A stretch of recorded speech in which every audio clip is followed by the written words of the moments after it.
Hello, Rama Pupodu. Hope all are in good health, feeling great, wonderful, having a happy and peaceful life. Now let's continue with devotee Sivarama Reddyar. With Sivarama Reddyar's uncle too, Bhagavan was confirming the same thing when he declared, "He has come here to merge with Arunachala." Later in the evening, after their dinner at 7, Bhagavan, B.V. Narasimha Swami, and a few others went straight to Krishna Reddyar's cottage. Bhagavan sat next to him, touching him on his head. B.V. Narasimha Swami started doing bhajans while Ramakrishna Swami and Kunju Swami began meditating. Sometime later, Ramakrishna Swami and Kunju Swami begged Bhagavan and B.V. Narasimha Swami to leave as it was late. Bhagavan looked steadily at Krishna Reddyar and left. At 4 in the morning, Ramakrishna Swami and Kunju Swami informed Bhagavan of his death. Bhagavan's specific directions as to how and where he should be buried were followed to the letter.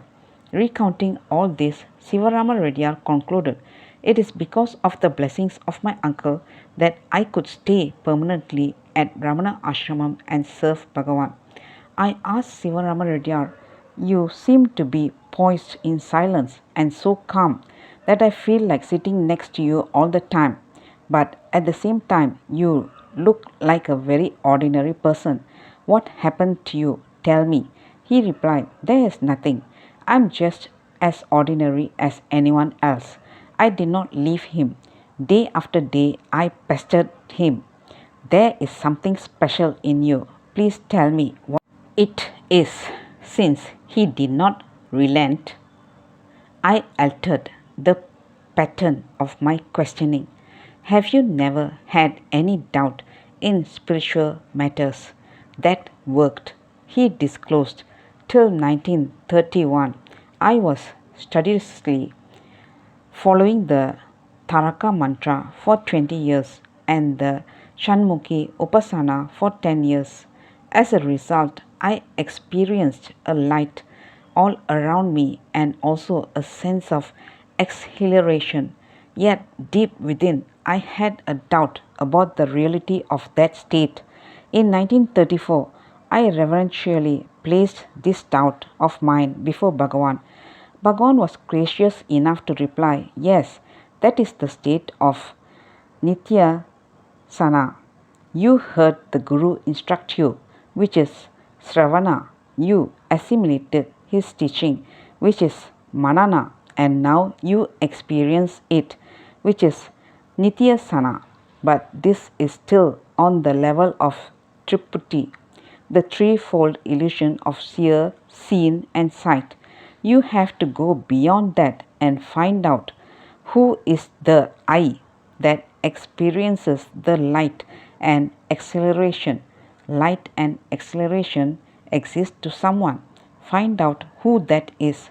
Sivarama Reddyar continued, "Even before Bhagavan explained this to me, I knew about Tirupati and the need to transcend it.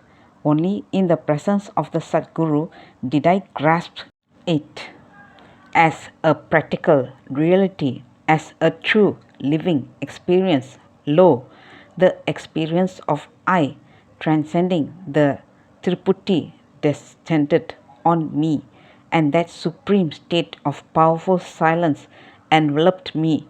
That was my final initiation. That state of bliss continues without a gap.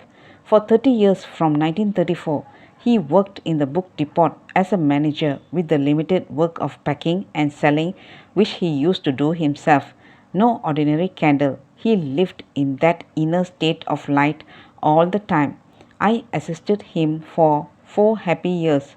For me, it was a deep and profound experience to work closely with a person who was living the ultimate reality consciously all the time. In that presence, I felt an even greater sense of reverence towards Sivarama Reddyar, who was so profusely blessed by Bhagavan. When I came to the ashram in 1960, I had taken 3 vows of my own accord. I thought they were essential for leading a spiritual life. I will not touch money. I will not sign my name, and I will not look at women. Though visitors used to come very rarely, if a woman or a family came to buy books, I would get up and go away. To close the accounts in the evening, I would assist Redyar in writing the accounts, but he had to count the cash as I wouldn't touch it. Moreover, when it came to signing invoices or receipts, I would fill in the details but give them to him to sign. What I didn't know was that he was noticing all this. Realize people do not jump to conclusions and do not judge others. He observed me quietly for 3 or 4 months. I used to sleep in the open in front of Bhagavan's Samadhi shrine, and he used to sleep under a thatched shed in front of the bookstore. He used to address me affectionately as Ganesu. One night around 9 o'clock, he called me, Ganesu, come here. He used to have terrible asthma attacks. Whenever he had one, he would call me and I would rush to him to help him in any small way I could. I thought he was having another such attack and hurried to his side. Sit down next to me, he told me. I have been observing you all these months. You do not touch money.